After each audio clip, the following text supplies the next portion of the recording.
Chinese ഇറക്കുമതികൾക്കുള്ള വർദ്ധിപ്പിച്ച തീരുവ 90 ദിവസത്തേക്ക് കൂടി താൽക്കാലികമായി നിർത്തിവെച്ചതായി പ്രഖ്യാപിച്ചിരിക്കുകയാണ് യുഎസ് പ്രസിഡന്റ് ഡൊണാൾഡ് ട്രംപ്. റഷ്യയിൽ നിന്നും എണ്ണ വാങ്ങുന്നതുകൊണ്ട് ഇന്ത്യക്കെതിരെ അധിക തീരുവ ചുമത്തിയ നടപടിക്കെതിരെ ഇന്ത്യയോടുള്ള പിന്തുണ ചൈന അറിയിച്ചിരുന്നു. ആ സാഹചര്യത്തിൽ ചൈനയെ യുഎസിനോട് കൂടുതൽ അടുപ്പിക്കാനുള്ള തന്ത്രപരമായ നീക്കത്തിനായിട്ടാണോ ഈ ഉടമ്പടി നീട്ടിയത് എന്നുള്ള സംശയവും നിലനിൽക്കുന്നുണ്ട്. പ്രാരംഭ 90 ദിവസത്തെ മൊറട്ടോറിയം അവസാനിപ്പിക്കാൻ മണിക്കൂറുകൾ മാത്രം ബാക്കി നിൽക്കെ ഓഗസ്റ്റ് 12-ന് അവസാനിക്കാനിരുന്ന താരിഫ് ഉടമ്പടി നീട്ടിയതായി വൈറ്റ് ഹൌസ് ഉദ്യോഗസ്ഥർ അറിയിച്ചു. വ്യാപാര സംഘർഷങ്ങൾ പരിഹരിക്കുന്നതിനായി ബീജിംഗും വാഷിംഗ്ടണും തമ്മിൽ നടന്നുകൊണ്ടിരിക്കുന്ന ചർച്ചകളുടെ സൂചനയാണിത്.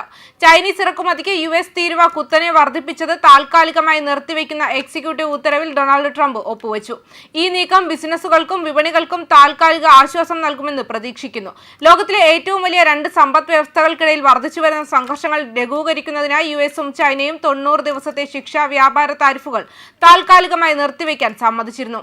കരാർ പ്രകാരം ചൈനീസ് ഉൽപ്പന്നങ്ങൾക്കുള്ള യുഎസ് ഇറക്കുമതി തീരുവ 145% നിന്ന് 30% കുറച്ചു. പകരമായി ചൈന അമേരിക്കൻ കയറ്റുമതിയുടെ പ്രതികാര തീരുവ 125% നിന്ന് 10% കുറച്ചു. യുഎസും ചൈനയും തമ്മിലുള്ള വ്യാപാര സംഘർഷങ്ങൾ വർദ്ധിച്ചുവരുന്ന സാഹചര്യത്തിലാണ് മെയ് മാസത്തിൽ 90 ദിവസത്തെ താരിഫ് താൽക്കാലികമായി നിർത്തിവെച്ചത്. ട്രംപ് ഭരണകൂടം ചൈനീസ് ഉൽപ്പന്നങ്ങൾക്ക് 145% തീരുവ ഏർപ്പെടുത്തിയിരുന്നു. എന്നാൽ പിന്നീട് കൂടുതൽ ചർച്ചകൾക്കായി താൽക്കാലികമായി നിർത്തിവെച്ചു. ഈ താൽക്കാലിക വിരാമം ഇരുപക്ഷവും ഒരു വ്യാപാര കരാറിനായി പ്രവർത്തിക്കുന്നുണ്ടെന്ന് സൂചിപ്പിക്കുന്നു. അതേസമയം താരിഫ് കരാർ നീട്ടാനുള്ള തീരുമാനം താരിഫ് വർധനവിന് തയ്യാറെടുക്കുന്ന ബിസിനസ്സുകൾക്കും വിപണികൾക്കും ഒരു നല്ല സംഭവ വികാസമായി കണക്കാക്കപ്പെടുന്നു. താരിഫ് സമയപരിധിയെ ചുറ്റിപ്പറ്റിയുള്ള അനിശ്ചിതത്വം കമ്പനികളെ അനിശ്ചിതത്വത്തിലാക്കി ഈ നീട്ടിവെക്കൽ സ്വാഗതാർഹമായ ആശ്വാസം നൽകി.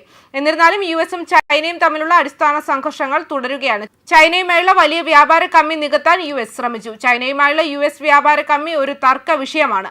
ചൈനയുടെ വ്യാപാര രീതികൾ അന്യായമാണെന്ന് ട്രംപ് ഭരണകൂട ഉദ്യോഗസ്ഥർ വാദിക്കുന്നുണ്ട്. സ്റ്റോക്ക്ഹോമിൽ അടുത്തിടെ നടന്ന വ്യാപാര ചർച്ചകൾ ചില ശുഭാപ്തി വിശ്വാസം നൽകി.